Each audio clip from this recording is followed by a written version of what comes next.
Step into the metalverse, a vast, ever-evolving realm where industrial metals take shape amidst shifting prices, market trends, and supply chain forces. But what does it all mean for you? Welcome to Cup of Joe. Named in honor of our founder, Joseph T. Ryerson, we help you navigate the metalverse, one conversation at a time.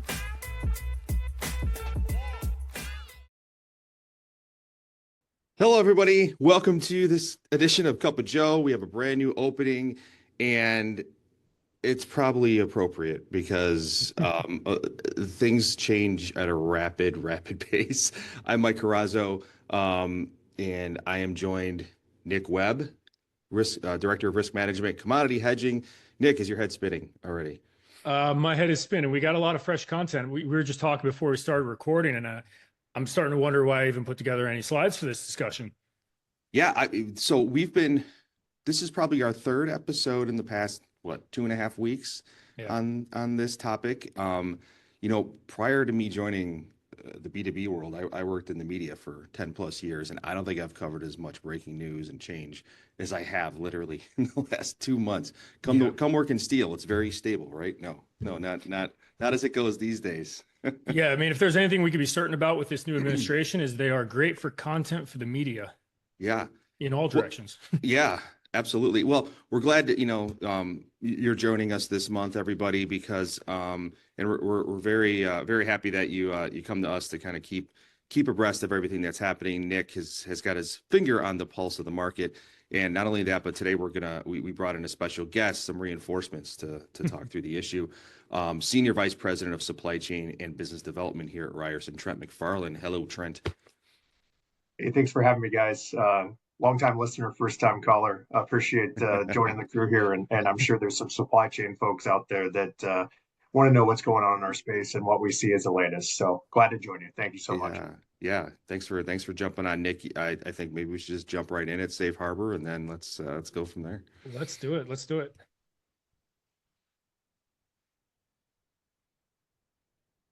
All right. So before we get into this, there are going to be a lot of opinions of Nick Webb, Trent McFarland, Mike Carrazzo. These are not the opinions of Ryerson. Do your own research. But we got a lot to cover, a lot that's so fresh that we don't fully know I guess I'd say legal ramifications of what exactly it means. But we can give you our thoughts on a quick take, because literally some of this is about 15, 20 minutes fresh. But it is applicable to the discussion. So some of the slides may be even a tiny bit stale relative to what we now are learning. But that being said, we got a lot to cover. So first things first, very busy slide here, but with good reason. There's a lot going on with regards to trade policy right now. This summary is provided by Bloomberg, and I think it does a pretty good job of giving an overview of where exactly we stand right now and potentially what is to come. I'm not going to read through all of these, but ultimately where we stand right now is everything above that horizontal red line. That's essentially where we sit right now, which is we have seen and seen put in place the March 4th IEEPA, which is a fancy way of saying border security tariffs on all Canadian goods, Mexican goods, and Chinese goods.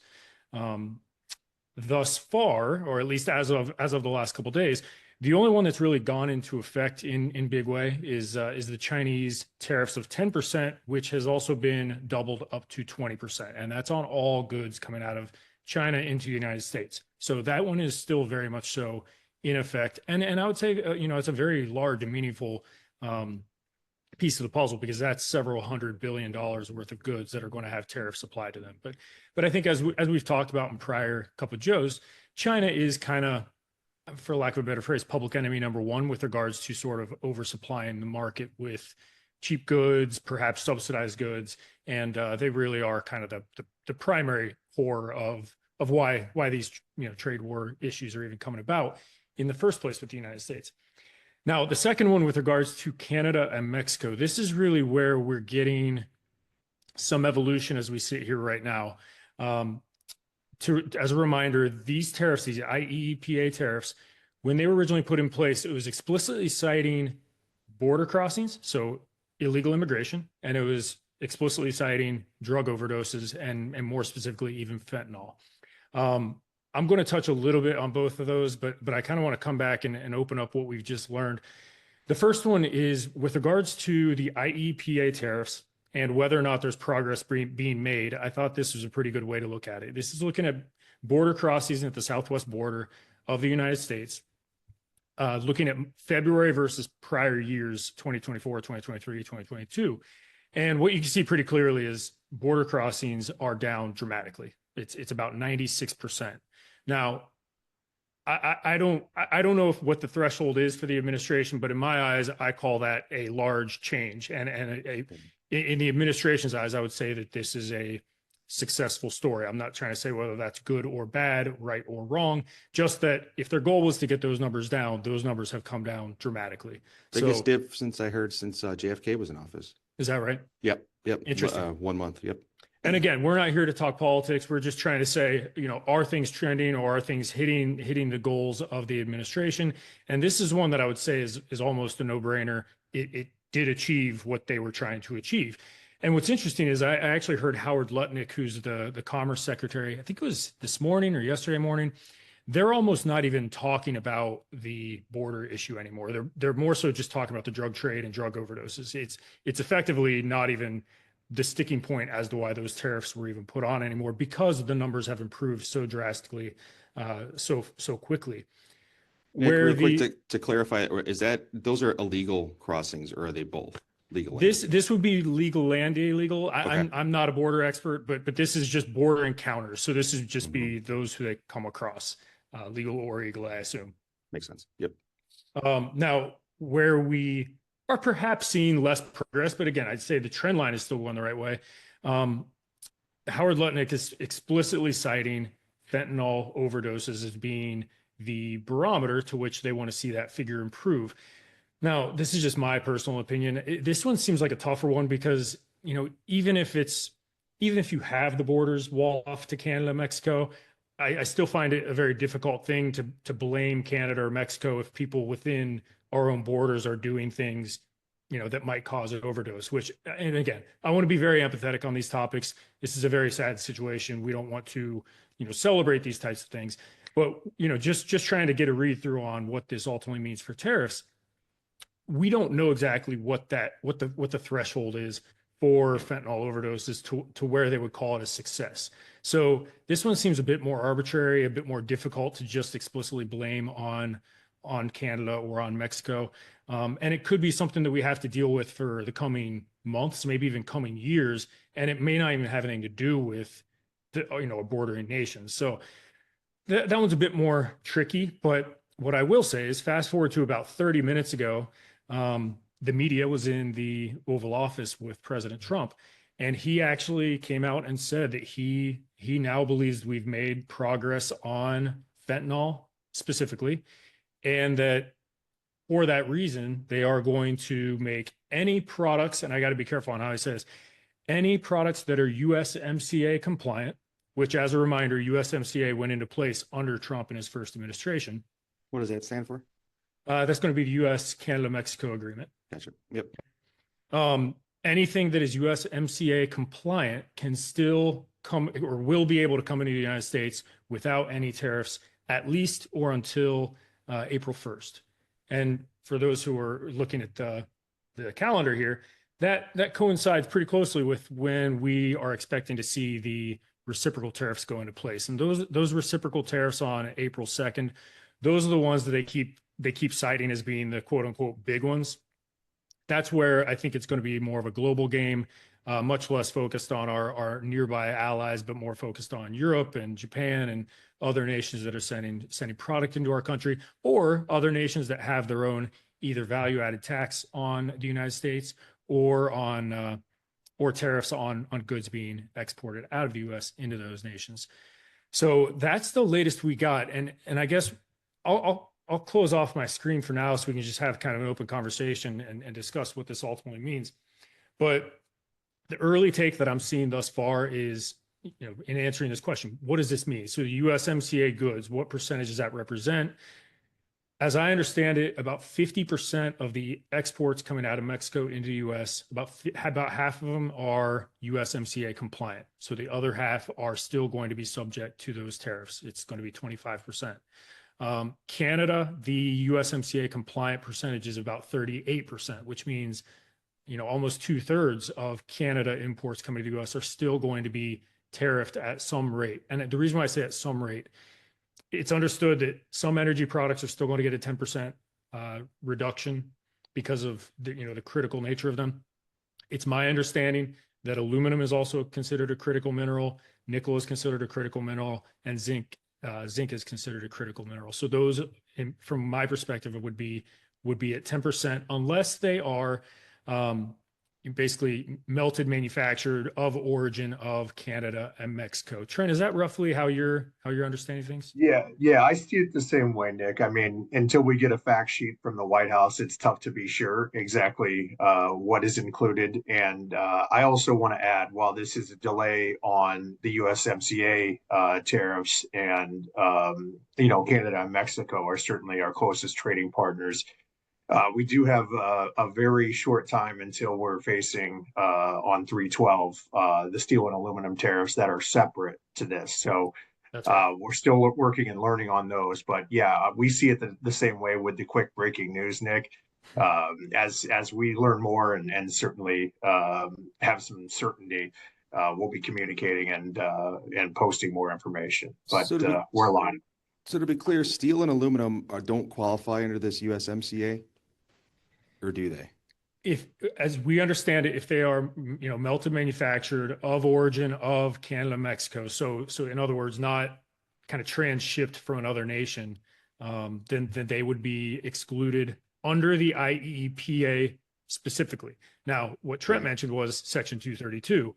Section 232 is a completely different bag of goods, which is that would be explicitly steel and aluminum tariffs. And Trump did actually say in the last 30 minutes as well, his expectation is there will be no changes to those tariffs. So again, as I interpret that, that would mean that on March 12th and going forward, we would expect to at least have the 25% on all steel, all aluminum goods. And that would be regardless of whether they are of Canadian origin and of Mexican origin. If there's any good news in here, at least my quick interpretation would be that this whole notion of the potential of a 25% IEPA plus a 25% Section 232, it looks like that's off the table. So this whole notion of them stacking and turning into a 50% tariff, that appears to be diminished for now. But it does look as though, at least for now, the 25% related to Section 232 is very much so alive and well in the eyes of the administration. Well, I mean, I'm speaking the obvious here, but like, it has to be, as far as I know, okay, putting these tariffs in place as long as border crossings reduce, fentanyl crossing the border reduces, but we don't know what that threshold is, right? And it's, it's at one point, okay, it's looking good, so we'll kind of, move this down the road a bit. And Trent, that might be a really good segue into, do you mind maybe giving a little of your role at Ryerson and basically how this, customers have to be dealing with a lot of uncertainty here, and kind of what do those conversations look like? Absolutely. So yes, I run corporate supply chain here for Ryerson, fairly new to this role and back in supply chain from a fair amount of time in the field. So a perfect time to rejoin the supply chain group during what's going on now. So yeah, we talk a lot about tariffs and what's coming in as imports, along with crossing USMCA borders. But stateside here, we're still seeing a challenging environment when we look at supply chain and the procurement of steel and aluminum. As an example, if you're an OEM or a service center that's buying import and looking to go domestic, there's a bit of a surge in some of those order books at the mills when you talk about lead times pushing out and increasing prices. Same thing when you talk about remapping supply chains. If you're an OEM that is producing in Mexico, or you're producing in Canada and looking at a contract manufacturer, a machine shop, or someone to do work for you in the US, we're seeing a rise in demand in that sort of activity as well. So speaking as someone in supply chain, uncertainty is probably the most dangerous thing in your supply chain. And with the uncertainty out there, we are looking for certainty, as all of you are, in where we can plan our demand and make sure we give great customer experiences. So that remapping and ripple effect is certainly taking place domestically, and you're seeing with that with some of the prices and lead time. I'd also like to add domestically, we are seeing an increase in input costs in some of our materials. So it's not just demand related. When you look at the carbon steel side, approximately $100 a ton in scrap and some other import costs. So again, it's the tariffs get the headlines. The tariffs are something we're watching closely, but there is an uptick in demand here in the U.S. as that ripple effect comes through. Well, forgive me for the simplicity, but I would imagine remapping a supply chain doesn't happen overnight. It's a pretty complicated process, and basically, speaking from the end consumer, from the company, right? So it's like they do planning, I guess, even that, like if you want to, I'm going to have to remap something domestically, that might change again in another month too, correct? Absolutely. I think a lot of us here lived through the post-COVID whipsaw where toilet paper and hand sanitizer were very tight. We're certainly not to that point, right? I mean, if you've been in the industry for a while, this is similar, I would say, to 2018, 2019 first round of 232s. And I think that as an industry, we've gotten better managing and tracking and contingency planning and reacting. So we've gone through this before in a lot of cases. Now, USMCA crossings and what we're facing that was pushed, right? You've probably heard the automotive folks talk about there's parts that cross the USMCA border 7 times. That's something that would be very new and complex, right? But when you look at the 232 tariffs and what's happening there, I feel like the industry's gone through that. We're not seeing, the post-COVID where everyone stopped manufacturing and then ramped up to peak manufacturing. It is just the remapping of supply chains and that ripple effect now. So to be determined how long that lasts, based on the news and the length of the policy that we see. But there are movements being made. And Trent, I appreciate you bringing up the idea of kind of product moving over the Canadian border many times. I assume you're specifically talking about the automotive industry. And I didn't mention this yet, but it is worth noting that in the last 24 hours, the auto industry has gotten exclusions already, at least through April 1st or 2nd, to not have any tariffs applied to them. I think it's also worth noting, at least anecdotally, that Trump and or Howard Lutnick did in the last 24 hours also say on the back of that, they kind of said, hey, we're willing to give exemptions if you come to us and make us aware of these types of issues, which I think is at least a little bit of a semblance of clearer heads prevailing, that there should be and will be many business case uses where we don't want to go down the road of poking the bear on some of these tariffs, because they could have such dramatic economic implications, whether it's the automotive industry or whether it's potash coming down from Canada, which is basically a big ingredient in fertilizer. That could literally stop us in our tracks from a food supply standpoint, or at least from a cost standpoint. And then Canadian energy too. I mean, that's just such an important linchpin in the architecture of our energy landscape here at the North America. So I think there are going to be more and more of these things where, whether it's lobbyists or CEOs going to DC and making a case, in a lot of cases, a really good case for why these things should have some exclusions. And I think we're in the process of seeing that, but we're just kind of sitting right in the middle of the eye of the storm right now. So Trent, as we think about supply chains, I'm sure a lot of our customers are wondering, should there be any products or materials that we're finding difficulty in sourcing? Are there areas where there could be kind of blind spots for stocking somebody out? Yeah, I mean, I would say, first of all, I mean, being a 182-year-old company, we do have some strong domestic relationships. While we do import, having those partnerships with domestics is a great opportunity in these times to bolster your stocking levels and keep customers in metals. So, if we were to, stratify the products, right, I would say on the carbon mill plate side, that's been one of the most, I would say, rapid increases in demand that we've seen. Carbon flat roll, aluminum, and some of the long products and derivative products made from those are getting very tight. When you look at aluminum on the common alloy side, some of the depot type or the mill programs for quick release have had a bit of a run on those. But when we look at, the billet and ingot supplied to the U.S., 60% of that does come through Canada. And that's why you've seen the run up in Midwest ingot prices. That will continue to come because that's still the best source for that in the U.S. So I would say we're not in danger of being extremely short. It's rather we're having to plan out longer to assure our needs in the second and third quarter. Yeah, that makes sense. And it is interesting. I mean, even I've been on some customer calls recently and maybe even some prospect calls of companies really trying to buy ahead and get out in front of any price increases or supply related issues. It's not, I don't want to call it panic buying, but definitely a little bit of pre-buying has been taking place. And even a small bit of just remapping supply chains. Mike, you mentioned being a really difficult thing, but we have actually seen some customers take foreign aluminum supply chains and reroute them to a domestic source, which is, I found that interesting that, we're seeing that firsthand happening.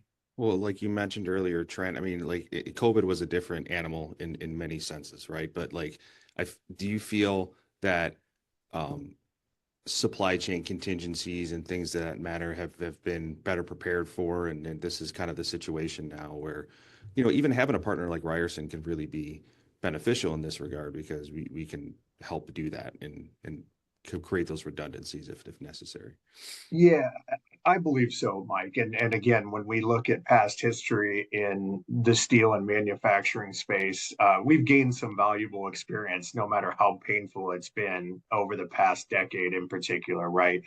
18 and 19, with the first round of 232 tariffs, sent a lot of people scrambling. And the post-COVID whipsaw, I would say, is the most challenging supply chain environment I've ever seen in my 22-year career. Even going back a little further, 08, 09, with the Great Recession, the market dynamics there were pretty tough. 03, 04, with the first round of Bush tariffs, that was very early in my career, but I remember quite distinctively the push and the funnel there to get on mill order books. So I would say, again, good companies in particular are going to do a lot of different scenarios on contingencies and alternate plans. And, if you're relying on one source in one country and that's a long supply chain, I think a lot of folks have learned that there needs to be a secondary and even further source. You've seen a lot of nearshoring with the activity in Mexico, right? Which now is a USMCA border crossing. So relying on Asia exclusively, I think a lot have learned that that may not always be the best bet. So, yeah, I think we've got the experience. I think that there's a history there that, again, there's a lot of uncertainty out there. But once we do have certainty, this will remap quickly and the metal will be inflowing in a demand pattern and supply pattern that matches up pretty well. Well, I think it's probably worth noting that if we went back like a decade ago to, right around when Obama started putting the tariffs in place on China, I would guess Ryerson's foreign versus domestic makeup was probably 60-40 domestic versus foreign. Very, very high percentage of foreign product coming to the States. It was coming from Russia. It was coming from China. It didn't matter where it came from. It was cheaper. I would say that percentage makeup's probably somewhere closer to 90-10. Wouldn't you, Trent? Yes, absolutely. Yeah, absolutely. And, there's opportunities, there's supply chains and different products that do make sense there and can remain consistent. But there's always a threat or I guess a opportunity to revisit what will be the most reliant when times like this come. So we like opportunities in import. We've got to keep import supply chains viable. However, it's great to have domestic partners during times like this. And it's coming at a time, and Nick, I don't mean to steal your thunder, right? But manufacturers showing some growth again coming off the month, right? Obviously, prices are coming up a little bit, but it's almost kind of like a inflection point, right? Manufacturing starting to tick up a little bit, and you got this kind of uncertainty. I guess what does it do for? I guess what does that do for customers as they're planning right now? Well, I mean, there are certainly some inflation risks that are perking their head back up in spots. So I think that could be something from a macroeconomic standpoint, not just in the United States, but maybe even globally. We'll talk about some things that are going on in Europe, some things that are going on in China that are slightly inflationary. But yeah, it's a complicated soup of of things that are all flying at us at the same time. Yeah, I'll follow on there, Nick. I mean, from a capital equipment spend, right, leading up to the election cycle, capital equipment was quite depressed, I would say, from what was happening here in the U.S. So there's a recovery that's going to happen or is starting to happen there as a normal cycle. You look at data center work, you look at infrastructure projects beginning to get let loose. There is a bit more activity than we saw last year at this time, where some things are coming together, like Mike said and Nick said, at this point where there's some remapping. So it's adding to the complexity. And I should have mentioned at the top, you've got a direct line here to Nick and Trent. Ask your questions away down at the Q&A button. We're getting some questions coming in. Do you guys mind if I throw a few at you? Go for it. Going back to talk of potential reciprocal tariffs. Got one viewer who's asking, hypothetically, how does that work? They give the example, right? If you pay 25% tariff on steel import from India, let's say India charges 43% on U.S. steel imports. Would a reciprocal tariff be meaning the 25 would move to 43, or would that be 43 plus 25? I guess would be what, 68? Well, I don't think it necessarily has to be the same product. I think, and we don't know what those details look like yet, but it could just be a dollar for dollar type mechanism where we as the United States, we would look at whatever India relies on the United States heavily for. I don't even want to pretend like I know what that list of goods is, but pretend a list of things that India relies on us for, liquefied natural gas, as an example. That could be where we place the tariffs. And the goal would be to have a dollar for dollar offset. I think that's really the spirit of that. It doesn't have to be steel versus steel. It can be steel versus energy products or agricultural products, whatever it may be. Yeah, and I'd say the last information we have on the reciprocals is April 2nd. Remember that the 232s are going to be the 12th of March, right? So it could be something where it's one number for a period of time, then another number. But I think the most certain detail we have is the 12th is the one to look out for. Gotcha. So I guess in that example that the viewer gave, it wouldn't be like 25 plus 43. It might be like matching the 43. Yeah, I mean, it could end up being 2% of something that's just a way bigger portion of goods, or way bigger dollar amount of goods that helps to offset that dollar for dollar, tit for tat. Makes sense. We got a question here from Mark. This blunt enough. Is there enough U.S. domestic steel and aluminum to meet demand currently? No. Just say no. Not in carbon steel. In carbon steel, and I've actually got some slides on this that will be applicable for all of us. The U.S. is still a net importer of carbon steel. It's roughly 20% still, and that's even with the ramp up in capacity of domestic mills. So we still need foreign product coming into the United States. It's just if these tariffs remain, or if they go into effect for good, that 20% will just be hit with the 25% tariff, or whatever tariff they end up landing on for finality. This one is probably good for you here, Trent. How does our team see reshoring taking shape in the coming months, given all that's going on? Are we going to have a boom and bust, or kind of more of a logical advance of U.S. manufacturing?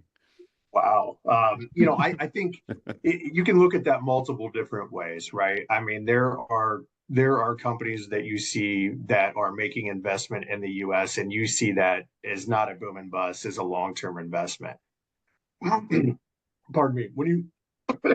Pardon me again. when you look at parts manufacturing, right?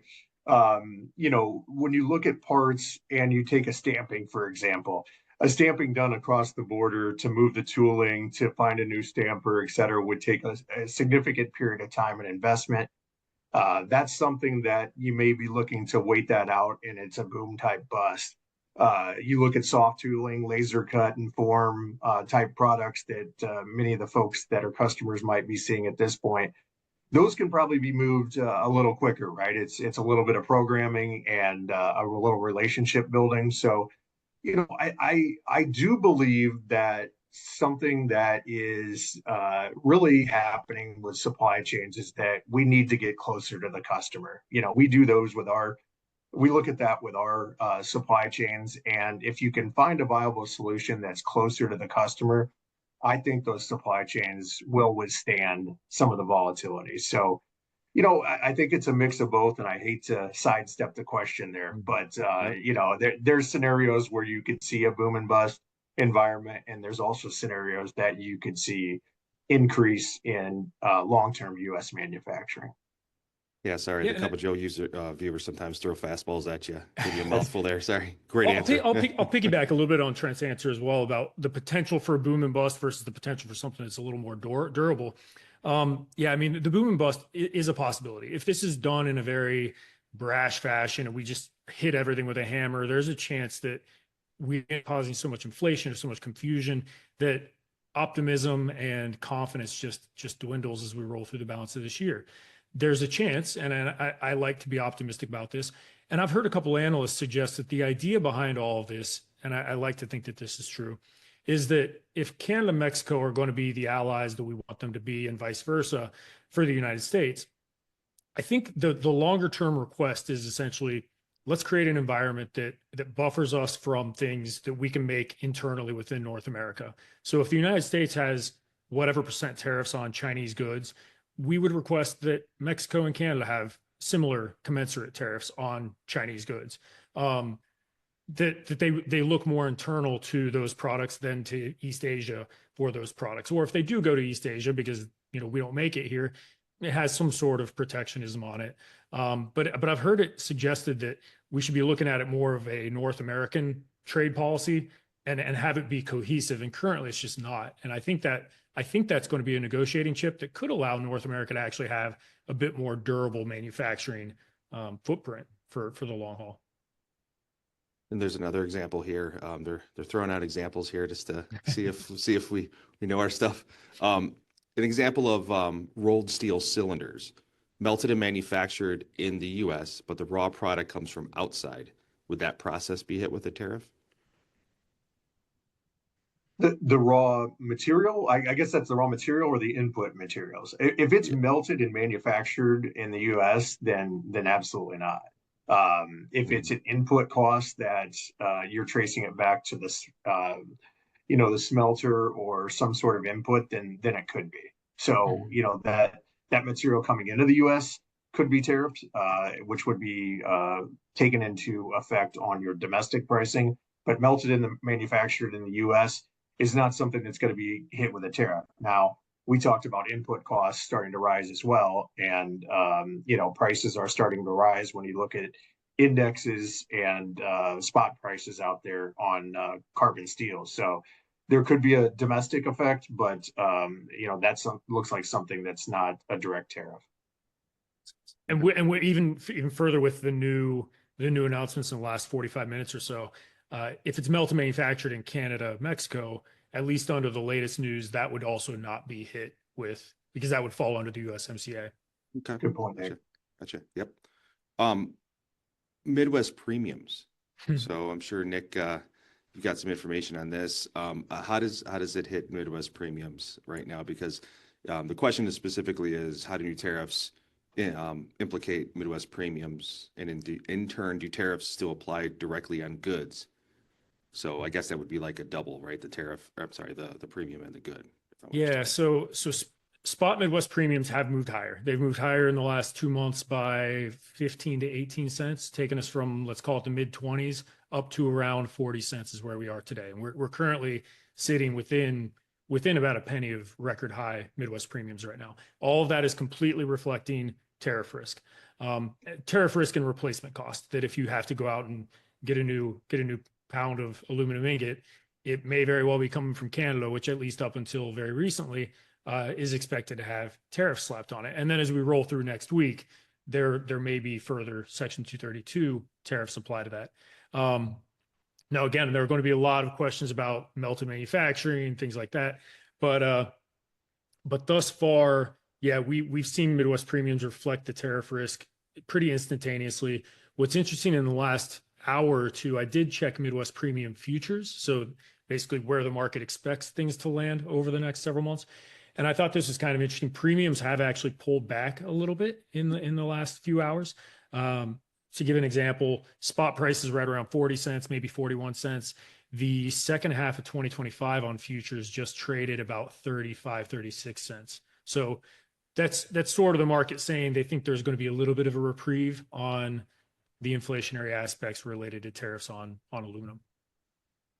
But that can change. This is going to be an evolving story as we roll through the next few weeks, I'm sure. Absolutely. I can keep going here. I mean, we don't need to do the slides. If this is what people want, and Q&A is great. No, this is great. Keep them rolling, everybody. All right, so we're going to run through some basically different materials that fall under these. Does nickel fall into the 10% energy resources tariff from Canada? Yes. Yes. It's a rapid fire. As does zinc, as does chrome. I don't have the full laundry list, but those are the important ones related to us. Makes sense. How about scrap? Does that fall under USMCA? I don't know yet. I don't have a great answer on scrap yet. It is being kicked around very, very heavily. Again, I think it likely gets, my opinion, my personal opinion, the way I'm understanding everything is that, we go back to this melt manufactured concept. As long as it's being conceived, as long as the scrap is being conceived within North America, my gut says that it's going to be exempt. Comment here, have not seen weekly steel production numbers pick up. What does this say about demand? Could I maybe see if I've sponged some knowledge from you, Nick, right? Absolutely. So CSPs like Nucor have risen, but spot index lag by a week or two. So they're starting to creep, but not to they're like in the mid 800s, right? You did a heck of a job there, Mike. You did your best. No, I think that question is specifically referencing production numbers, not necessarily pricing. Gotcha. You are spot on. The pricing indices have all risen. So like Nucor CSP is all the way up at $900 per ton now. But I think they're specifically referencing like capacity utilization, production or just numbers, crude oil steel production. And it's actually a slide that we've got within the pitch deck that you will not see. But I'm actually surprised by it as well. Production numbers are remaining subdued. So despite the fact that we've seen steel prices go from $650 to, in some cases as high as $1,000, production is remaining constrained. And I don't have a great answer to why that is. I'm sort of surprised by that. I want to be careful about how I say this, but you could call it the mills are being responsible, or the mills are being very prudent in saying we don't want to flood the market just because prices went up for a couple weeks. We'd probably have to get a mill rep online to tell us why they haven't taken production up a little bit, but they haven't yet. It's kind of ticking down around the levels where we've been for the last several months, which colored me surprised, honestly. Yeah, I think, when you put on your mill hat, right, they're dealing with the same uncertainty that all of us are, right? And if this is the short-term rush and you fire up a blast furnace, right, that's not an easy task. And certainly you want to make sure there's long-standing demand there. So can't speak from the mill side, but I would imagine there's a lot of uncertainty, just like we're all feeling. Yeah, I mean, take Cliffs, for example. Cliffs just acquired a company called Stelco, which is in Canada. And my guess is they probably didn't anticipate Canadian tariffs remaining in effect when they acquired that company. That's my personal opinion. So they're probably sitting here saying, wait, are these tariffs a good thing for us or a bad thing for us? Because now they're on Canada and we just bought a Canadian company. So I think there's some uncertainty, as Trent said, there's heavy uncertainty around where these chips ultimately fall. Yeah, makes sense. Okay. Someone asking about special metals that are used in like the aerospace industry. I would say like that'd be what, like titanium, high alloy nickel, things like that. In Yeah, terms of exclusions, many of Mhm. those products, my guess is are going to get if the 10% does remain in effect, it would be part of the 10%, not the 25%. yeah, I would just add, I mean, that's an important industry, just like automotive, right? And we don't know what exclusions or what exceptions will be made. When you look at the short-term pinch, potentially, a lot of those are DFAR compliant, countries. So there's a smaller net that you'll have to watch out for there. But absolutely, there's a fair amount, particularly in aluminum, of that production here in the U.S. and DFAR countries. So it's a smaller subset to watch when we roll around to the 12th. Yeah, Yeah, and like I would imagine Trump signs a rare earth deal with Zelensky, and then immediately just starts tariffing those rare earths. That doesn't seem like it would make a whole lot of sense. right. Got another. Well, people are they're liking they're throwing scenarios at us. This might be the same as some others, but let me know if I'm wrong. If mills are importing their billet from foreign sources, and only the billet is subject to 25% tariff, what percent tariff should we expect to pay on like a 12-foot bar? So would that be 25%? Trent, you want to take that?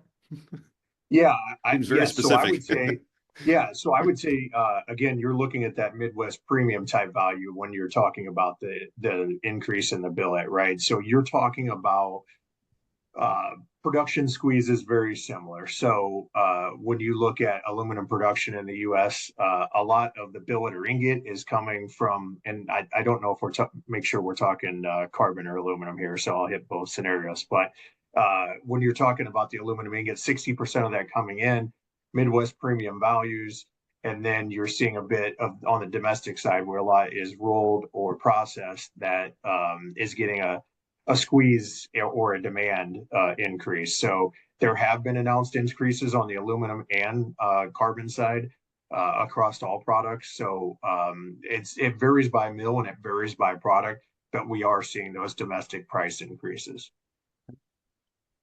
And a lot of the questions are kind of falling under the same realm, but we've got a few requests for your pitch deck, your deck. But Sure. perhaps, Nick, what might be good is,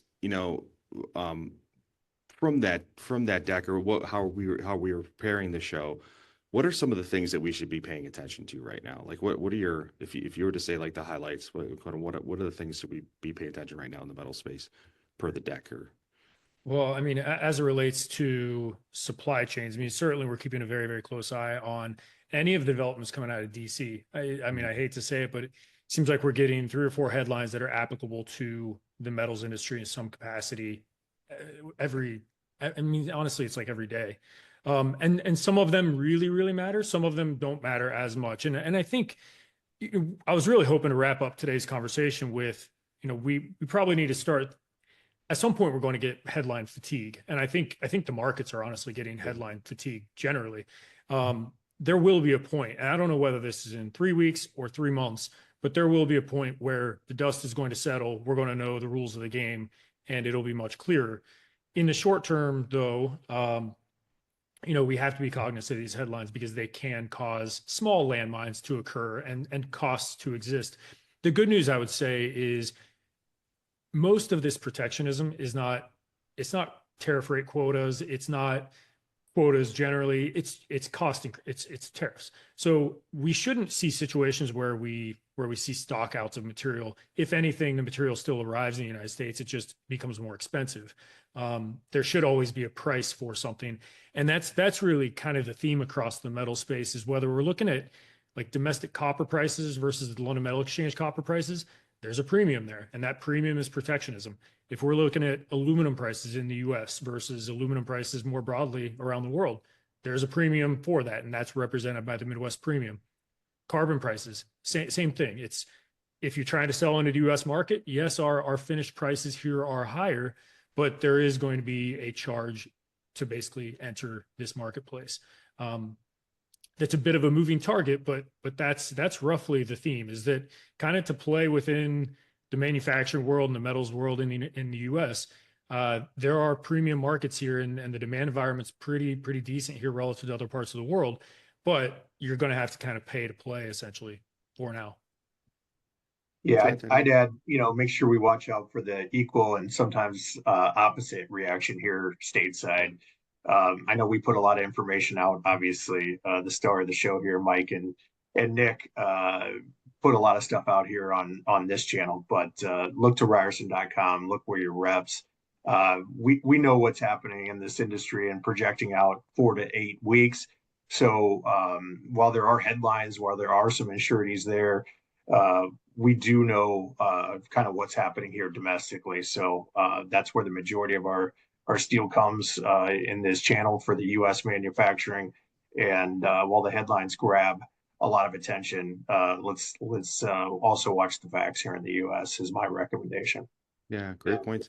And we still have some time for a few more here, but I think it's a good time to mention if you have questions, this is great.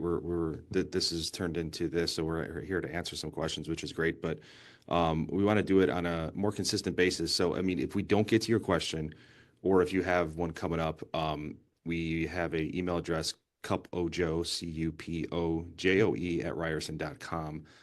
Please send those questions our way. We'll try to get them routed to the appropriate person. And again, like if we didn't get to your question, but if you guys don't mind, I got a few more rolling in here. If you don't mind. Yeah, what are the futures on heavy plate looking like compared to HRC right now? Yeah, so I mean, unfortunately, the quick and short answer is there actually aren't any plate futures. It's just on sheet products really, and then you've got bushing scrap products. So there unfortunately isn't a futures market for carbon plate. But as Trent mentioned about a half an hour ago, the plate market is one that seems to have snapped into an inflection into higher prices and tight markets, maybe more so than any other market we're really seeing, which is pretty fascinating to watch because 6 months ago that was arguably the weakest. Yeah, I'd add when you look at the domestic prices, well outpacing the hot roll coil CRU as far as announced increases domestically. And, when we talk about potential allocation or restricted orders, that's going to be probably the product that would go first, in my opinion. There's a lot of push towards capacity right now from supply chain remapping and some of the industries we talked about earlier. So it seemed like the quickest and the most immediate kind of rush to the domestic mills we saw in mill plate. So correct me if I'm wrong, but aluminum prices aren't reacting as dramatically compared to steel prices, right? And why would that be so? Yeah, so LME aluminum prices aren't as much, and with that, I'm actually going to pull up my slides just because. Couldn't help yourself. I'm just a visual guy. I'm a visual learner. But yeah, if we look at the aluminum, just the LME aluminum ingot portion, there's been a little bit of inflation, a little bit of upside in the last couple of weeks. There are some analysts who are saying that the market looks pretty tight. They're expecting deficits for the balance of this year globally, which is helping to keep some support in prices. I drew in this horizontal white line just to suggest there's a little bit of technical resistance somewhere right around the $1.24 mark. We haven't broken through that as of today. But the market, as you can see, for the last two and a half years has been pretty range bound in basically the buck to $1.20 range. Why is it less volatile? Why is it less impactful by these tariffs? It's because the London Metal Exchange price really represents the global price, not the tariffed price. The tariffs are really impacting more of the regional markets, which is the US. So that's all being felt here, which is going to be LME prices inclusive of Midwest premiums. And that's really where you can see domestic ingot prices have broken out, and that's nearly all tariff related. Very nice. Okay. Stainless. Anything? What do we need to know about stainless in this conversation? Yeah, man, I've got so many good slides in here that we are not going to touch on today. What am I going to say on stainless? What I'll say is actually, I won't belabor the points about Indonesia and all that, but I will say it seems as though for the last 3-4 months we have seen a bit of stability in nickel prices. Call it high $6 per pound, so $6.75 to $7 seems to be an area where the market doesn't really want to go a whole lot lower than that.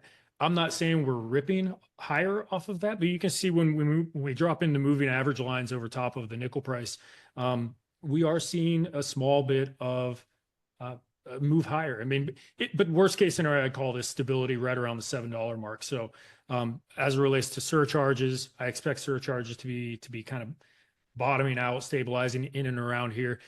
As it relates to all-in stainless prices, the other part of so you've got stainless surcharges, and then you've got base prices. Just in the last couple of days, Trent and I got a note suggesting that at least one of the domestic suppliers has increased base prices on the back of a little bit of tightness that they're seeing. It's not massive, but I think it's like 4 discount points, right, Trent? Yeah, and again, similar things with the depots, right? We are seeing those increases start to come out. I would characterize, when you look at aluminum and the carbon side, stainless has been, the last to get constrained, but we are seeing that now domestically, where stainless mills are getting busier, lead times are moving out, and I will add one thing: when you get the headlines of steel and aluminum tariffs, a reminder that stainless steel is considered steel. So while it doesn't say stainless steel in that headline, you look for that similar tariff to the carbon steel on the stainless side. Yep. Learned that quickly in 2018. Great point. Somebody's asking about steel and aluminum derivatives, fasteners made from steel, aluminums, et cetera, et cetera. Are those included in 232 tariffs? When you look at 232, it's not going to be something that's included in 232, the derivative products. Now, there's been a lot of talk and speculation that downstream products, you've heard, I can't go through all that's been mentioned, but downstream products do have a target, as I understand it, but I have not seen clarity on what that would include, not include, or if we even get to that point. But as I understand it, derivative products are not included in that 232 round on 320. But could be if they are melt manufactured outside of U.S. Canada under the IEEPA. That's exactly right. And then again, we move to April 2nd on reciprocal tariffs. We could see an inclusion there. So 3 different scenarios here, I guess, and there could be more where they could be included.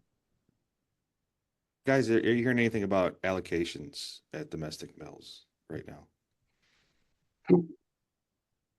Allocation, again, I think we're the closest on the plate side, right? When you talk about controlled order entry or specific blocks of when you've got to get your lead times in, that is far more stringent than it has been in the past few years. So there's high visibility, I would say, on those lead times and the blocks of orders that we are placing.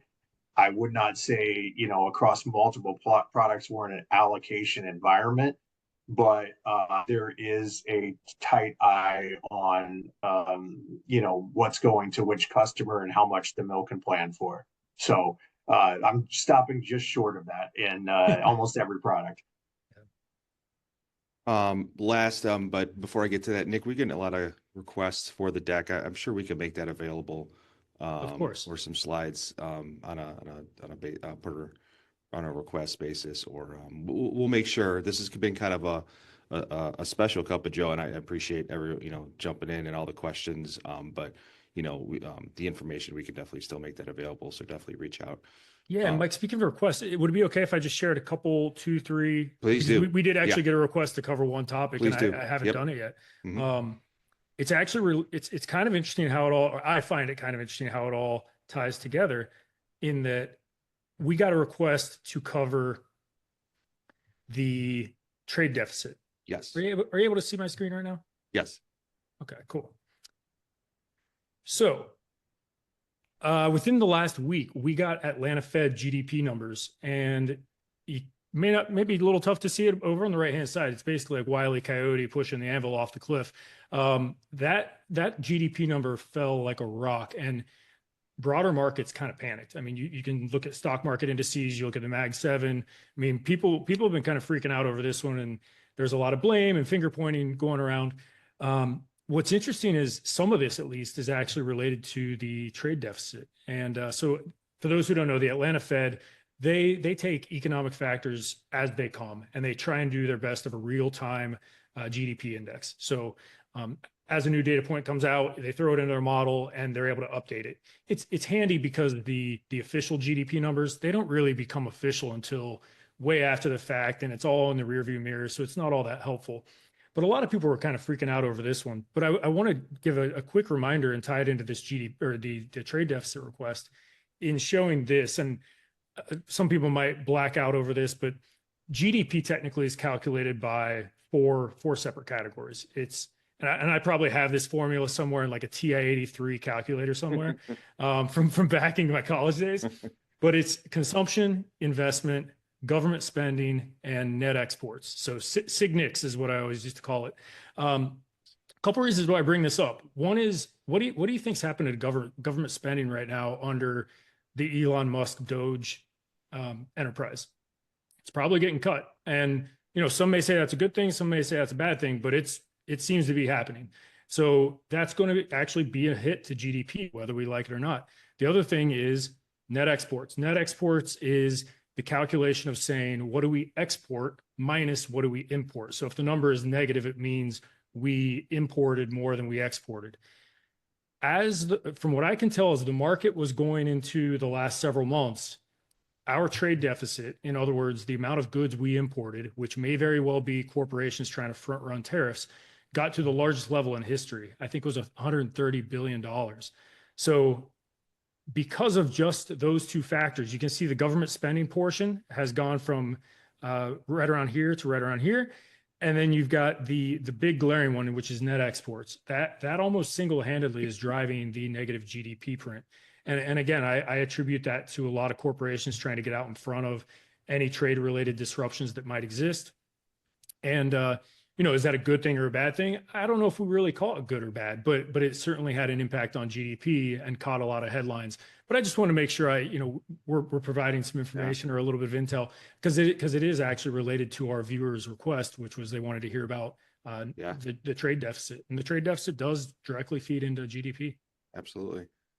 We did get one request to get a glimpse at your eye chart that you usually do at the beginning. They want to see if there's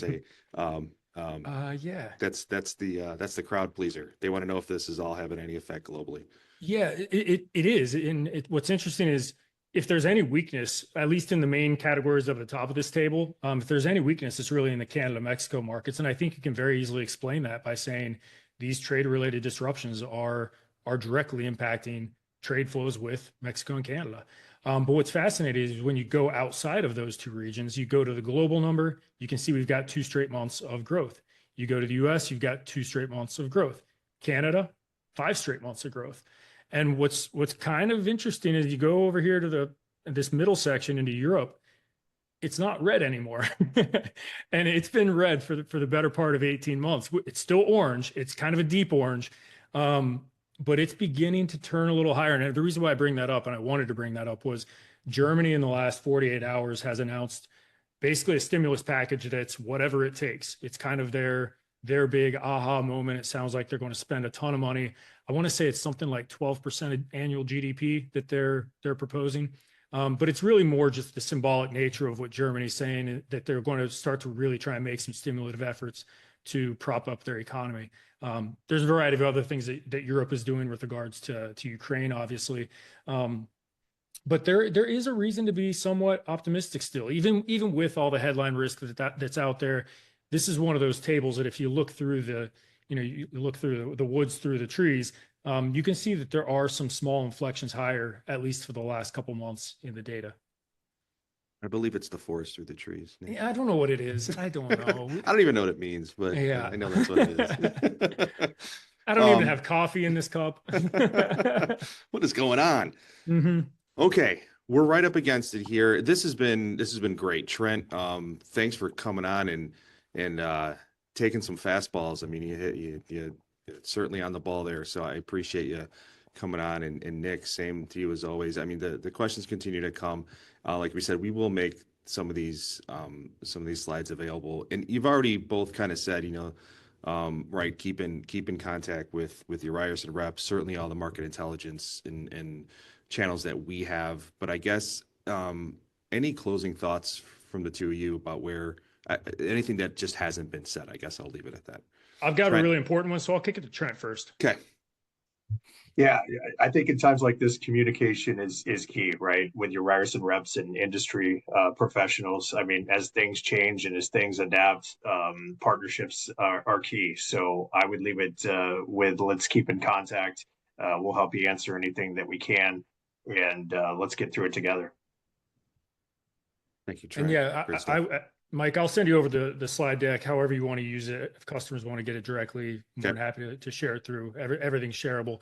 But most important, we had a very serious discussion here, and I don't like having only serious discussions. So I think we need to highlight one very important thing, which is we've got fans out there who draw us drawings and put them on the refrigerator. This one specifically, Mike, you want to give the background on this? Yes. So these are in the running for new logo, but you know, I didn't think my daughters 8 and 10 really knew what I do. They still don't know what I do, but they know Cup of Joe's always playing because I'm editing it and, you know, just watching it all the time, of course. But they came up to me with these the other day and they just made me laugh, right? So you got the one on the left there.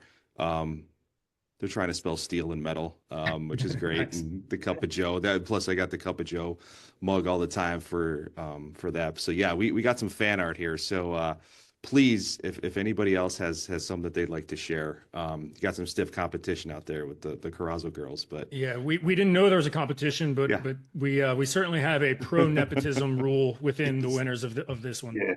Absolutely, Mike. Yes. When you know they start putting Nick's eye chart on, that's when it gets that's when it gets. Get that next, right? Yeah. Yeah. Hit the panic button at that point. Trent, Nick, it's been great. And who knows? We may be on again in another week or two. We may be. Looking forward to it. Anytime. Thank you. Bye bye. Thanks, Ken. Bye.